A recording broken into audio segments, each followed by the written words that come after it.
చంద్రబాబు నాయుడు గారి పుట్టినరోజు. సో చాలా మంది తన అభిమానులు బాగా ఘనంగా జరుపుతున్నారు తన బర్త్డేని. సో మీరు ఎలా జరిపారు బర్త్డేని? ఘనంగా జరుపుకున్నాం. మీసం మెలేసి చెబుతున్న సింహం, ఆంధ్ర రాష్ట్రంలో పుట్టిన ఒక సింహం, సొసైటీకి తెలుగోడిని పరిచయం చేసిన ఒక సింహం, ప్రపంచం మొత్తం తెలుగోడు తిరగగలిగిన ఒక సింహం పుట్టిన రోజు ఈరోజు. చరిత్ర ఆయనది.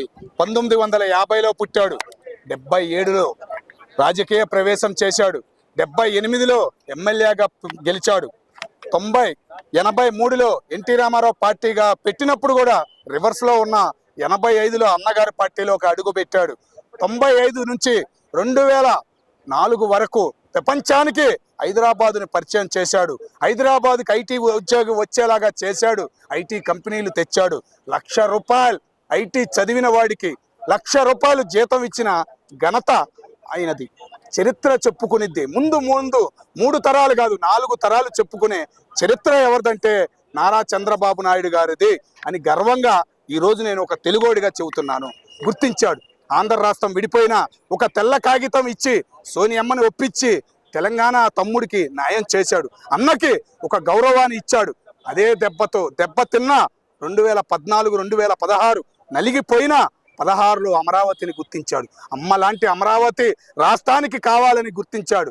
రైతన్నను అడిగాడు, నేను ఇస్తానన్నాడు. ఆయన చూసి ఒకప్పుడు ఆయన వల్ల నలిగిపోయిన రైతే ముందుకు వచ్చి 58 రోజుల్లో 33,000 ఎకరాలు ముందుకొచ్చి ఇచ్చారంటే అదయ్యా చంద్రబాబు నాయుడు అంటే. గర్వంగా చెప్పుకుంటున్నాం. ఒకే కులం ఒకే మతం కాదు, మతాలను ఆదర్శంగా తీసుకుని నాయుడు కమ్మ అంటే పడేది కాదు. అలాంటి నాయుడు కమ్మను ముందుకు నడిపి పవన్ కళ్యాణ్ లాంటి సినిమా హీరోల్ని రాజకీయ ప్రవేశం చేసి నాయకుడి లక్షణాలు నేర్పి ఈరోజు సొసైటీలో కనపడేలాగా చేస్తున్నాడంటే అది నాయకుడు అంటే. భారతదేశం మొత్తం మన వైపు చూసేలాగా చేశాడు 24లో. అది మన అవసరం ఉందిరా అనేది ప్రపంచానికి తెలియజేసిన నాయకుడు ఎవడంటే చంద్రబాబు నాయుడు గారు. 76 సంవత్సరాలు ఈరోజు సొసైటీకి ఉపయోగపడిన మనిషి. ఒక చరిత్ర ఆయనది. ఆ పుణ్యాత్ముడికి నేను పుట్టినరోజు శుభాకాంక్షలు చెబుతున్నానంటే ఎంతో గర్వంగా ఉంది. మీసం మెలేజ్ చెబుతున్న ఒక సింహం పుట్టిందయ్యా ఈ నేల మీద. అటువంటి నేలలో నేను పుట్టానంటే గర్వంగా ఉంది. ఇంకా 2 తరాలు చెప్పుకునేలాగా మా అమరావతి, ఆ గడ్డ మీద నేను పుట్టినందుకు నా అమరావతిని కూడా అంత పేరు తేవాలని మనస్ఫూర్తిగా కోరుకుంటున్నాను.